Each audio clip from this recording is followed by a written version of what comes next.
اس دوران یکم اور 2 ہجری میں کئی اہم واقعات پیش آئے، ان میں سے کچھ اس طرح ہیں۔ اسی دوران میں قبلے کی تبدیلی کا حکم آیا۔ مکہ مکرمہ سے ہجرت کر کے مدینہ منورہ آنے کے بعد 16 یا 17 ماہ تک مسلمان بیت المقدس کی طرف رخ کر کے نماز پڑھتے رہے۔ اب حکم آیا کہ خانہ کعبہ یعنی مسجد الحرام کی طرف منہ کر کے نماز ادا کی جائے۔ اسی سال میں رمضان المبارک کے روزے رکھنے اور زکوٰۃ ادا کرنے کے احکام نازل ہوئے۔ پھر عیدین کی نماز اور صدقۃ الفطر کا حکم دیا گیا۔ اسی سال میں پہلی عید الفطر اور پہلی عید الاضحیٰ پڑھی گئی۔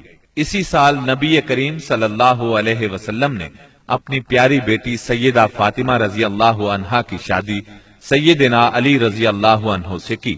سب سے بڑھ کر یہ کہ اسی سال میں مسلمانوں پر حکم الہی سے جہاد فرض کیا گیا اور مسلمانوں کو اپنے دفاع کا حق دیا گیا۔ مکہ معظمہ میں صرف تبلیغ کا حکم تھا، اب اپنے تحفظ میں تلوار اٹھانے کا حکم آ گیا۔ چنانچہ سریوں اور غزوات کا آغاز ہوا۔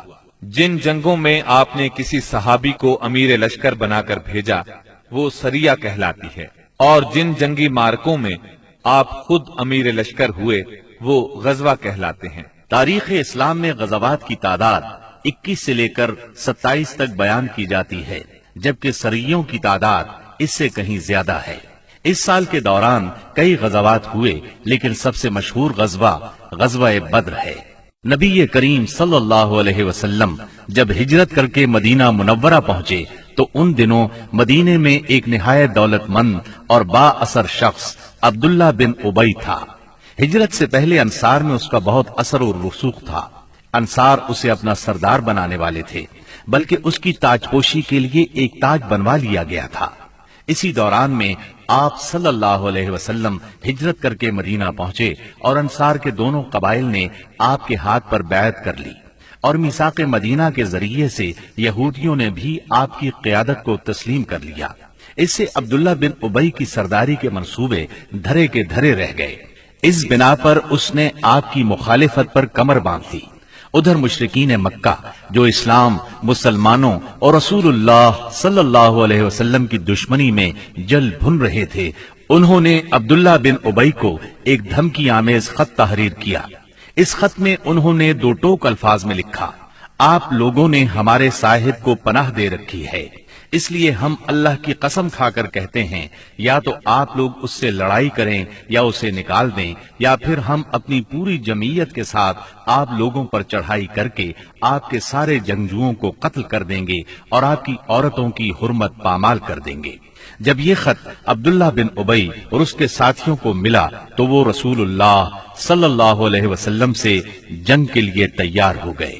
نبی اکرم صلی اللہ علیہ وسلم کو اس کی خبر ہوئی تو آپ ان کے پاس تشریف لے گئے اور فرمایا: قریش کی دھمکی تم لوگوں پر بہت گہرا اثر کر گئی ہے۔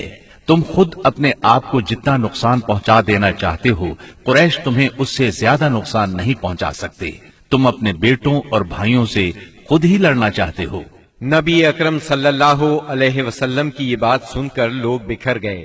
اس وقت تو عبداللہ بن ابی جنگ کے ارادے سے باز آ گیا، کیونکہ اس کے ساتھی ڈھیلے پڑ گئے تھے یا بات ان کی سمجھ میں آ گئی تھی، لیکن حقیقت میں قریش کے ساتھ اس کے تعلقات خفیہ طور پر قائم رہے، کیونکہ مسلمانوں اور مشرکین کے درمیان شر اور فساد کا کوئی موقع وہ ہاتھ سے جانے نہیں دینا چاہتا تھا۔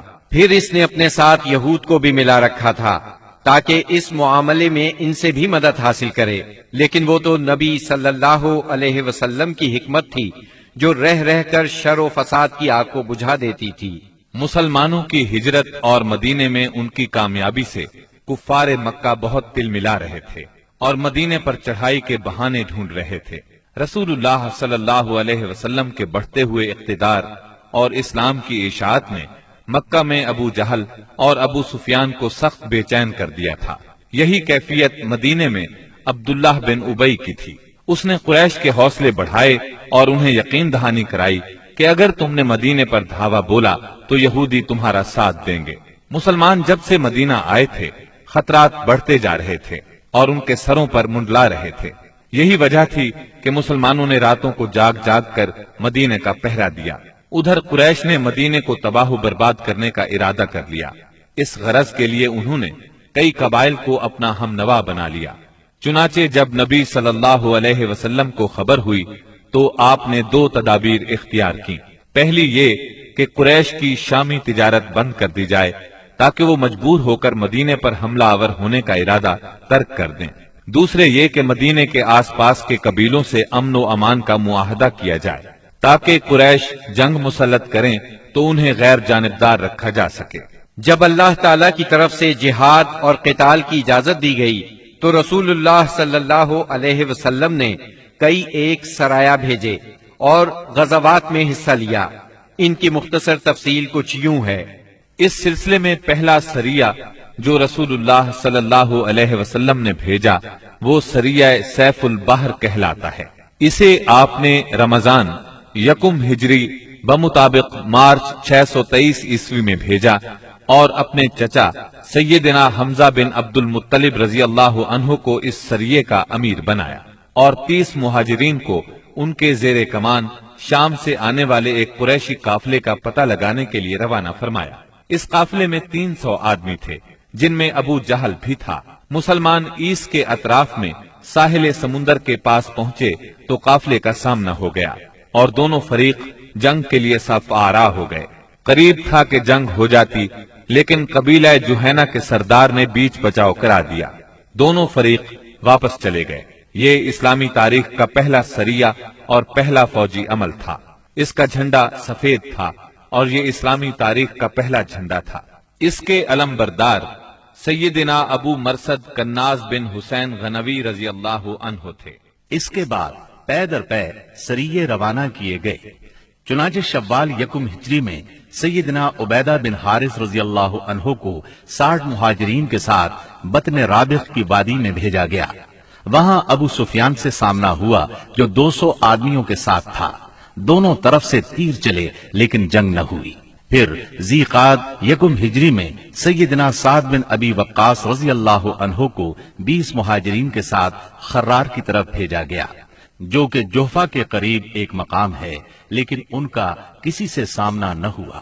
اس کے بعد سفر 2 ہجری میں 70 مہاجرین کے ساتھ رسول اللہ صلی اللہ علیہ وسلم خود نکلے اور ابوا یا ودان تشریف لے گئے۔ مہم کا مقصد قریش کے ایک قافلے کی راہ روکنا تھا لیکن کسی سے سامنا نہ ہوا۔ یہ پہلی مہم تھی جس میں رسول اللہ صلی اللہ علیہ وسلم بذات خود نکلے۔ اس کے بعد ربیع الاول 2 ہجری میں رسول اللہ صلی اللہ علیہ وسلم 200 صحابہ کے ساتھ روانہ ہوئے۔ مقصود قریش کا قافلہ تھا جس میں امیہ بن خلف سمیت قریش کے 100 آدمی اور 2500 اونٹ تھے۔ آپ رضوہ کے اطراف میں مقام بواد تک تشریف لے گئے لیکن کسی سے سامنا نہ ہوا۔ اسی مہینے میں کرز بن جابر فہری نے مشرکین کی ایک مختصر سی فوج کے ساتھ مدینہ کی چراگاہ پر چھاپا مارا اور کچھ مویشی ہانک کر لے گیا۔ رسول اللہ صلی اللہ علیہ وسلم نے 70 صحابہ کے ہمراہ اس کا تعاقب کیا اور بدر کے اطراف میں واقع وادی صفوان تک تشریف لے گئے لیکن کرز نکل بھاگا۔ اسی واقعے کو بعض لوگ غزوہ بدر اولا بھی کہتے ہیں۔ اس کے بعد آپ جمادی الاولا یا جمادی الاخری 2 ہجری میں 150 یا 200 مہاجرین کے ساتھ ذوالعشیرہ تک تشریف لے گئے۔ مقصود قریش کے ایک قافلے کو روکنا تھا جو ملک شام جا رہا تھا لیکن آپ کے پہنچنے سے پہلے وہ جا چکا تھا۔ اس سفر میں آپ نے بنو مدلج اور ان کے حلیف بنو زمرہ سے جنگ نہ کرنے کا معاہدہ کیا۔ پھر رجب 2 ہجری میں نبی اکرم صلی اللہ علیہ وسلم نے سیدنا عبداللہ بن جہش اسدی رضی اللہ عنہ کو 12 مہاجرین کے ساتھ مکہ اور طائف کے درمیان ایک مقام نخلہ کی طرف روانہ کیا۔ مقصد یہ تھا کہ وہ قریش کے ایک قافلے کی خبر لائیں، مگر ان لوگوں نے قافلے پر حملہ کر کے عمر بن حضرمی کو قتل اور عبداللہ بن مغیرہ کے بیٹے عثمان اور مغیرہ کے غلام حکیم بن کیسان کو قید کر لیا اور قافلے کو ہانک لائے۔ ان کے ایسا کرنے پر آپ ان سے ناراض ہوئے، چنانچہ قیدیوں کو چھوڑ دیا گیا اور مقتول کا خون بہا ادا کیا گیا۔ یہ واقعہ رجب کی آخری تاریخ کو پیش آیا تھا، اس لیے مشرکین نے شور مچایا کہ کہ مسلمانوں نے حرام مہینے کی حرمت پامال کر ڈالی۔ اس پر سورہ بقرہ کی آیت 217 نازل ہوئی۔ لوگ آپ سے حرام مہینے میں لڑائی کے بارے میں پوچھتے ہیں، آپ کہہ دیجئے اس میں جنگ کرنا بڑا گناہ ہے، اور اللہ کی راہ سے روکنا اور اس کے ساتھ کفر کرنا، مسجد حرام سے روکنا اور اس کے باشندوں کو وہاں سے نکالنا، یہ سب اللہ کے نزدیک اور زیادہ بڑا جرم ہے اور فتنہ قتل سے بڑھ کر ہے۔ یہ تھی جنگی نقل و حرکت جو مدینہ منورہ اور اس کے اطراف کے امن کی حفاظت کے لیے نبی صلی اللہ علیہ وسلم اور مسلمانوں نے قائم کر رکھی تھی۔ اس سے قریش کو یہ بتلانا بھی مقصود تھا کہ اگر وہ اپنے شر سے باز نہ آئے تو انجام برا ہوگا، لیکن وہ اپنی خودسری اور تکبر میں بڑھتے ہی چلے گئے۔ چنانچہ بدر کے میدان میں انہوں نے اس کی سزا پا لی اور جزا بہرحال گھاٹے ہی کی تھی۔ 17 رمضان 2 ہجری کو غزوہ بدر ہوا۔ یہ قریش اور مسلمانوں کے درمیان پہلا فیصلہ کن معرکہ تھا۔ اس کا سبب یہ ہوا کہ رسول اللہ صلی اللہ علیہ وسلم جس قافلے کے لیے ذوالعشیرہ تک تشریف لے گئے تھے اور وہ بچ کر شام چلا گیا تھا، آپ صلی اللہ علیہ وسلم اس کی طاق میں تھے اور اس کی خبر لانے کے لیے آپ نے شام کے مقام حورا تک طلحہ بن عبید اللہ اور سعید بن زید رضی اللہ عنہما کو بھیجا۔ چنانچہ جیسے ہی یہ قافلہ وہاں سے گزرا، انہوں نے فوراً مدینہ منورہ خبر پہنچائی۔ اس قافلے میں اہل مکہ کی بڑی دولت تھی، یعنی 1000 اونٹ جن پر کم از کم 262 کلو سونے کی مالیت کا سامان تھا، اور اس کی حفاظت کے لیے صرف 40 آدمی تھے۔ خبر ملتے ہی رسول اللہ صلی اللہ علیہ وسلم نے صحابہ کرام رضی اللہ عنہم کو نکلنے کی دعوت دی، تاہم نکلنا ضروری نہیں قرار دیا۔ چنانچہ اس دعوت پر 313، 314 یا 317 صحابہ نے لبیک کہا۔ ان میں 82 یا 83 یا پھر 86 مہاجرین تھے اور بقیہ انصار، اور پھر انصار میں سے 61 قبیلہ اوس سے تھے اور 170 قبیلہ خزرج سے تھے۔ انہوں نے مکمل تیاری بھی نہیں کی تھی۔ سواری میں صرف 2 گھوڑے، ایک سیدنا زبیر بن عوام اور دوسرا سیدنا مقداد بن اسود کندی کے پاس تھا، اور 70 اونٹ تھے۔ 8 یا 12 رمضان المبارک 2 ہجری کو یہ مختصر فوج لے کر رسول اللہ صلی اللہ علیہ وسلم مدینہ منورہ سے نکلے تو بدر منزل مقصود تھی۔ یہ مدینہ منورہ کے جنوب مغرب میں 155 کلومیٹر کے فاصلے پر واقع ہے۔ اسے ہر طرف سے بلند پہاڑوں نے گھیر رکھا ہے، زیادہ حصہ ریتلا ہے۔ ساحل سمندر یہاں سے قریباً 10 میل کے فاصلے پر ہے۔ یہاں پانی کا ایک چشمہ ہے اور ارد گرد باغات موجود ہیں۔ اس قافلے کے سالار ابو سفیان تھے، جو بہت ہوشیار اور چوکنے آدمی تھے۔ ہر آنے جانے والے سے مسلمانوں کی نقل و حرکت کے بارے میں معلوم کرتے رہتے تھے۔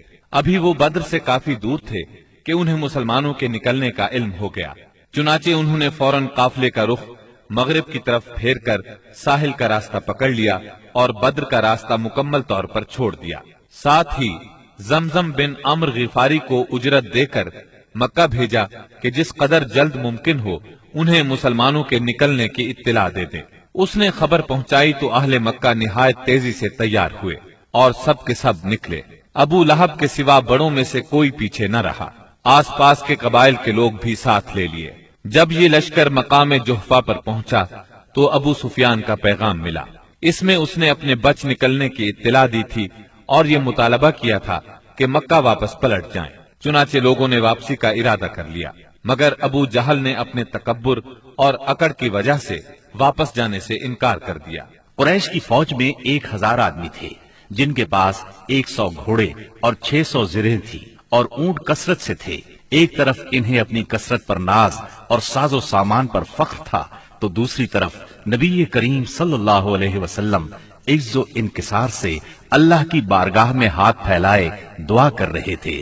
آپ کی دعا کے الفاظ یہ تھے: اے باری تعالی، اگر مسلمانوں کی یہ مٹھی بھر جماعت ہلاک ہو گئی تو روئے زمین پر کبھی تیری عبادت نہ کی جائے گی۔ اے اللہ، اگر تو چاہے تو آج کے بعد کبھی تیری عبادت نہ کی جائے۔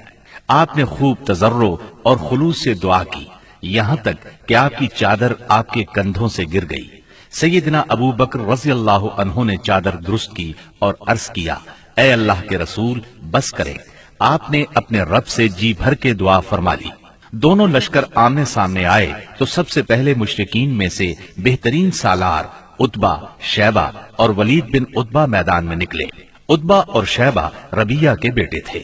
انہوں نے للکار کر کہا، آؤ تم میں سے کون ہمارے مقابلے پر آتا ہے۔ مقابلے کے لیے انصار کے 3 جوان نکلے، ایک عوف، دوسرے معوذ، یہ دونوں حارث کے بیٹے تھے، تیسرے عبداللہ بن رواحہ رضی اللہ عنہ۔ قریشیوں نے کہا، تم کون لوگ ہو؟ انہوں نے کہا، ہم انصار کی ایک جماعت ہیں۔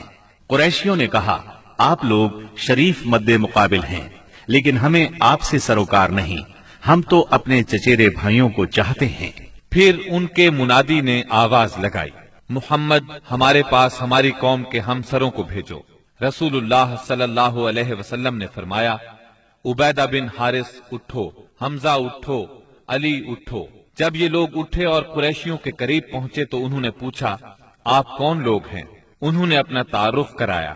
قریشیوں نے کہا، آپ لوگ شریف مد مقابل ہیں۔ اس کے بعد مارکا آرائی ہوئی۔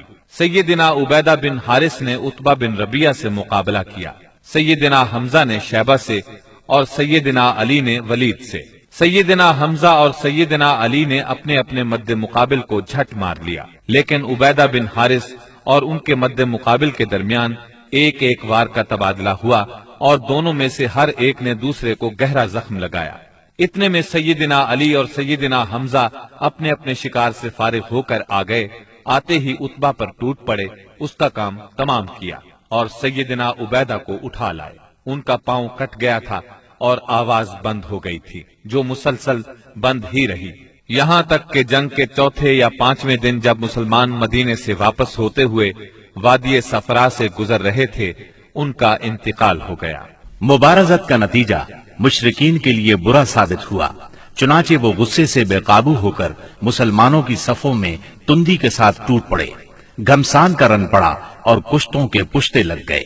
اس سے مشرکین کی صفوں میں اضطراب کی لہر دوڑ گئی۔ طاغوت اکبر ابو جہل ملعون نے اپنی صفوں میں اضطراب کی ابتدائی لہر دیکھی تو چاہا کہ اس سیلاب کے سامنے ڈٹ جائے، چنانچہ وہ اپنے لشکر کو للکارتا ہوا تکبر کے ساتھ کہنے لگا، لات و عزا کی قسم، ہم اس وقت تک واپس نہیں ہوں گے جب تک انہیں رسیوں میں نہ جکڑ لیں۔ دیکھو تمہارا کوئی آدمی ان کے کسی آدمی کو قتل نہ کرے، بلکہ انہیں پکڑو اور گرفتار کرو تاکہ ہم ان کو اس حرکت کا مزہ چکھائیں۔ لیکن اسے اس غرور کی حقیقت کا بہت جلد پتہ لگ گیا، کیونکہ چند ہی لمحے بعد مسلمانوں کے حملے کی تندی کے سامنے مشرکین کی صفیں پھٹنا شروع ہو گئیں۔ البتہ ابو جہل اب بھی اپنے گرد مشرکین کا ایک غول لیے جمع ہوا تھا۔ اس غول نے ابو جہل کے چاروں طرف تلواروں کی باڑھ اور نیزوں کا ایک جنگل قائم کر رکھا تھا، لیکن غیرت مند مسلمانوں کے اسلامی ہجوم کی آندھی نے اس باڑھ کو بھی بکھیر دیا اور اس جنگل کو بھی اکھیڑ دیا۔ اس کے بعد یہ طاغوت اکبر دکھائی پڑا۔ مسلمانوں نے دیکھا کہ وہ ایک گھوڑے پر چکر کاٹ رہا ہے، ادھر اس کی موت 2 انصاری جوانوں کے ہاتھوں اس کا خون چوسنے کی منتظر تھی۔ طاغوت اکبر ابو جہل کے قتل کا عبرتناک واقعہ بیان کرتے ہوئے عبد الرحمن بن عوف رضی اللہ عنہ فرماتے ہیں کہ میں جنگ بدر کے روز صف کے اندر تھا کہ اچانک مڑا تو کیا دیکھتا ہوں کہ دائیں بائیں 2 نوعمر جوان ہیں۔ گویا ان کی موجودگی سے میں حیران ہو گیا کہ اتنے میں ایک نے اپنے ساتھی سے چھپا کر مجھ سے کہا، چچا جان مجھے ابو جہل کو دکھلا دیجیے۔ میں نے کہا، بھتیجے تم اسے کیا کرو گے؟ اس نے کہا، مجھے بتایا گیا ہے کہ وہ رسول اللہ صلی اللہ علیہ وسلم کو گالی دیتا ہے۔ اس ذات کی قسم جس کے ہاتھ میں میری جان ہے، اگر میں نے اس کو دیکھ لیا تو میرا وجود اس کے وجود سے الگ نہ ہوگا، یہاں تک کہ ہم میں سے جس کی موت پہلے لکھی ہے وہ مر جائے۔ وہ کہتے ہیں مجھے اس پر تعجب ہوا۔ اتنے میں دوسرے نوعمر نوجوان نے مجھے اشارے سے متوجہ کر کے یہی بات کہی۔ ان کا بیان ہے کہ میں نے چند ہی لمحوں بعد دیکھا کہ ابو جہل لوگوں کے درمیان چکر کاٹ رہا ہے۔ میں نے کہا، ارے دیکھتے نہیں، یہ رہا تم دونوں کا شکار جس کے بارے میں تم مجھ سے پوچھ رہے تھے۔ فرماتے ہیں کہ یہ سنتے ہی وہ دونوں شاہین اپنی تلواریں لیے جھپٹ پڑے اور اسے مار کر قتل کر دیا۔ پھر پلٹ کر رسول اللہ صلی اللہ علیہ وسلم کے پاس آئے۔ آپ نے فرمایا تم میں سے کس نے قتل کیا ہے؟ دونوں نے کہا میں نے قتل کیا ہے۔ آپ نے دونوں کی تلواریں دیکھی اور فرمایا تم دونوں نے قتل کیا ہے، البتہ ابو جہل کا سامان معاذ بن عمرو بن جموح کو دیا۔ دونوں حملہ آوروں کا نام معاذ بن عمرو بن جموح اور معاذ بن افرا ہے۔ سیرت نگار ابن اسحاق کا بیان ہے کہ معاذ بن عمرو بن جموح نے کہا کہ میں نے مشرکین کو سنا وہ ابو جہل کے بارے میں کہہ رہے تھے ابو الحکم تک کسی کی رسائی نہ ہو۔ معاذ بن عمرو کہتے ہیں کہ جب میں نے یہ بات سنی تو اسے اپنے نشانے پر لے لیا اور اس کی سمت جمع رہا۔ جب گنجائش ملی تو میں نے حملہ کر دیا اور ایسی ضرب لگائی کہ اس کا پاؤں نصف پنڈلی سے اڑ گیا۔ واللہ جس وقت یہ پاؤں اڑا ہے تو میں اس کی تشبیہ صرف اس گٹھلی سے دے سکتا ہوں جو موصل کی مار پڑنے پر جھٹک کر اڑ جائے۔ کہتے ہیں کہ ادھر میں نے ابو جہل کو مارا اور ادھر اس کے بیٹے اکرما نے میرے کندھے پر تلوار چلائی، جس سے میرا ہاتھ کٹ کر میرے بازو کے چمڑے سے لٹک گیا اور لڑائی میں مخل ہونے لگا۔ میں اسے اپنے ساتھ گھسیٹتے ہوئے سارا دن لڑا، لیکن جب وہ مجھے اذیت پہنچانے لگا تو میں نے اس پر اپنا پاؤں رکھا اور اسے زور سے کھینچ کر الگ کر دیا۔ اس کے بعد ابو جہل کے پاس معوذ بن افرا پہنچے، وہ زخمی تھا۔ انہوں نے اسے ایسی ضرب لگائی کہ وہ وہی ڈھیر ہو گیا، صرف سانس آتی جاتی رہی۔ اس کے بعد معوذ بن افرا خود بھی لڑتے ہوئے شہید ہو گئے۔ جب مارکہ ختم ہو گیا تو رسول اللہ صلی اللہ علیہ وسلم نے فرمایا کون ہے جو دیکھے کہ ابو جہل کا انجام کیا ہوا؟ اس پر صحابہ کرام اس کی تلاش میں بکھر گئے۔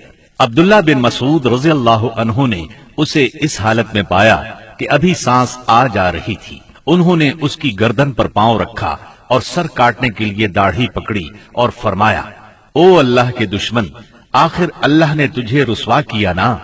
اس نے کہا مجھے کاہے کو رسوا کیا؟ کیا جس شخص کو تم لوگوں نے قتل کیا ہے اس سے بھی بلند پایا کوئی آدمی ہے؟ یا جس کو تم لوگوں نے قتل کیا اس سے بھی کوئی اوپر آدمی ہے؟ پھر بولا کاش مجھے کسانوں کی بجائے کسی اور نے قتل کیا ہوتا۔ اس کے بعد کہنے لگا مجھے بتاؤ فتح کس کی ہوئی؟ عبداللہ بن مسعود رضی اللہ عنہ نے فرمایا اللہ اور اس کے رسول صلی اللہ علیہ وسلم کی۔ اس کے بعد عبداللہ بن مسعود رضی اللہ عنہ سے جو اس کی گردن پر پاؤں رکھ چکے تھے کہنے لگا او بکری کے چرواہے، تو بڑی اونچی اور مشکل جگہ پر چڑھ گیا۔ واضح رہے کہ عبداللہ بن مسعود رضی اللہ عنہ مکے میں بکریاں چرایا کرتے تھے۔ اس گفتگو کے بعد عبداللہ بن مسعود رضی اللہ عنہ نے اس کا سر کاٹ لیا اور رسول اللہ صلی اللہ علیہ وسلم کی خدمت میں لا کر حاضر کرتے ہوئے عرض کیا یا رسول اللہ صلی اللہ علیہ وسلم، یہ رہا اللہ کے دشمن ابو جہل کا سر۔ آپ نے 3 بار فرمایا واقعی اس اللہ کی قسم جس کے سوا کوئی معبود نہیں۔ اس کے بعد فرمایا اللہ اکبر، الحمد للہ الذی صدق وعدہ ونصر عبدہ وہزم الاحزاب وحدہ۔ اللہ اکبر، تمام حمد اللہ کے لیے ہے جس نے اپنا وعدہ سچ کر دکھایا، اپنے بندے کی مدد فرمائی اور تنہا سارے گروہوں کو شکست دی۔ پھر فرمایا چلو مجھے اس کی لاش دکھاؤ۔ جب آپ صلی اللہ علیہ وسلم کو لاش دکھائی گئی تو آپ نے فرمایا یہ اس امت کا فرعون ہے۔ معاذ بن عمرو اور معوذ بن افرا کے ایمان افروز کارناموں کا ذکر ہو چکا ہے۔ حقیقت یہ ہے کہ اس معرکے میں قدم قدم پر ایمان کے ایسے تابناک نقوش پیش آئے جن میں عقیدت کی قوت اور اصول کی پختگی نمایاں اور جلوگر تھی۔ اس معرکے میں باپ اور بیٹے میں، بھائی اور بھائی میں صف آرائی ہوئی، اصولوں کے اختلاف پر تلواریں بے نیام ہوئیں اور مظلوم و مقہور نے ظالم و قاہر سے ٹکرا کر اپنے غصے کی آگ بجھائی۔ ابن عباس رضی اللہ عنہ سے روایت ہے کہ نبی صلی اللہ علیہ وسلم نے صحابہ کرام سے فرمایا مجھے معلوم ہے کہ بنو ہاشم وغیرہ کے کچھ لوگ زبردستی میدان جنگ میں لائے گئے ہیں، انہیں ہماری جنگ سے کوئی سروکار نہیں ہے، لہٰذا بنو ہاشم کا کوئی آدمی کسی کی زد میں آ جائے تو وہ قتل نہ کرے، اور ابو البختری بن ہشام کسی کی زد میں آ جائے تو وہ اسے قتل نہ کرے، اور عباس بن عبد المطلب کسی کی زد میں آ جائے تو وہ بھی انہیں قتل نہ کرے، کیونکہ وہ بالجبر لائے گئے ہیں۔ اس پر عتبہ کے صاحبزادے ابو حذیفہ رضی اللہ عنہ نے کہا، کیا ہم اپنے باپ بیٹوں، بھائیوں اور کنبے قبیلے کے لوگوں کو قتل کریں گے اور عباس کو چھوڑ دیں گے؟ اللہ کی قسم، اگر اس سے میری مٹ بھیڑ ہو گئی تو میں اسے تلوار کی لگام پہنا دوں گا۔ یہ خبر رسول اللہ صلی اللہ علیہ وسلم کو پہنچی تو آپ نے عمر بن خطاب رضی اللہ عنہ سے فرمایا، کیا رسول اللہ صلی اللہ علیہ وسلم کے چچا کے چہرے پر تلوار ماری جائے گی؟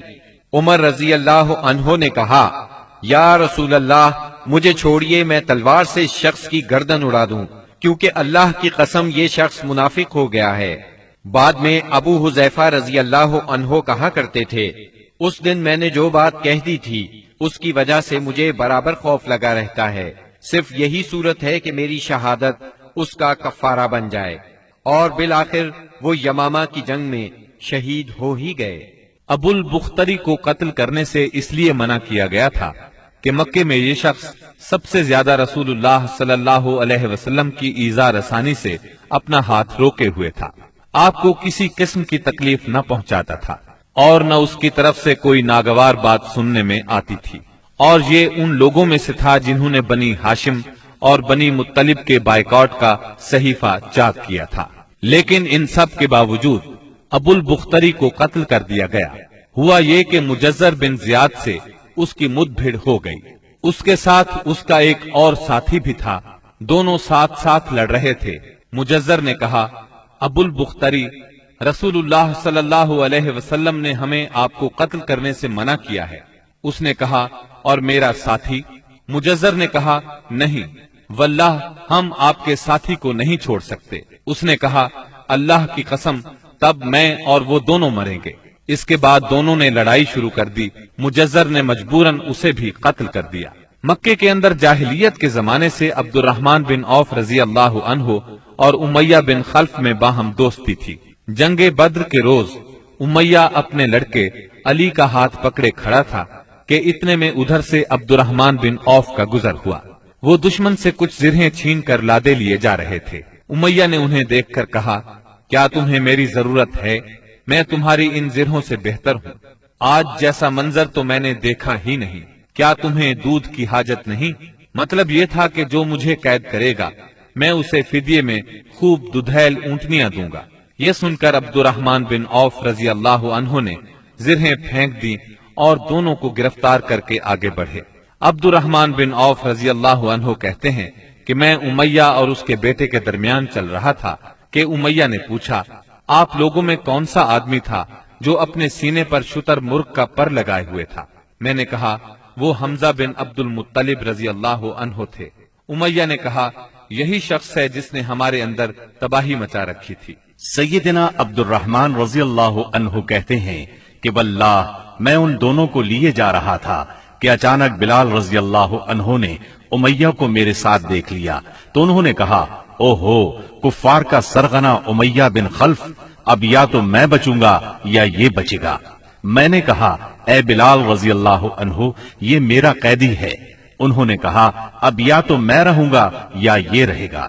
پھر نہایت بلند آواز سے پکارا، اے اللہ کے مددگارو، یہ رہا کفار کا سرغنہ امیہ بن خلف، اب یا تو میں رہوں گا یا یہ رہے گا۔ عبد الرحمن بن عوف رضی اللہ عنہ کہتے ہیں کہ اتنے میں لوگوں نے ہمیں گھیرے میں لے لیا۔ میں ان کا بچاؤ کر رہا تھا مگر ایک آدمی نے تلوار سے اس کے بیٹے کے پاؤں پر ضرب لگائی اور وہ وہیں گر گیا۔ ادھر امیہ نے اتنے زور سے چیخ ماری کہ میں نے ویسی چیخ کبھی سنی ہی نہ تھی۔ میں نے کہا، نکل بھاگو، مگر آج بھاگنے کی گنجائش نہیں، اللہ کی قسم میں تمہارے کچھ کام نہیں آ سکتا۔ عبد الرحمن رضی اللہ عنہ فرماتے ہیں کہ لوگوں نے اپنی تلواروں سے ان دونوں کو کاٹ کر ان کا کام تمام کر دیا۔ اس کے بعد عبد الرحمن بن عوف رضی اللہ عنہ کہا کرتے تھے، اللہ بلال رضی اللہ عنہ پر رحم کرے، میری زرہیں بھی گئیں اور میرے قیدی کے بارے میں مجھے تڑپا بھی دیا۔ سیدنا عمر بن خطاب رضی اللہ عنہ نے اپنے ماموں عاص بن ہشام بن مغیرہ کو قتل کیا۔ سیدنا ابو بکر صدیق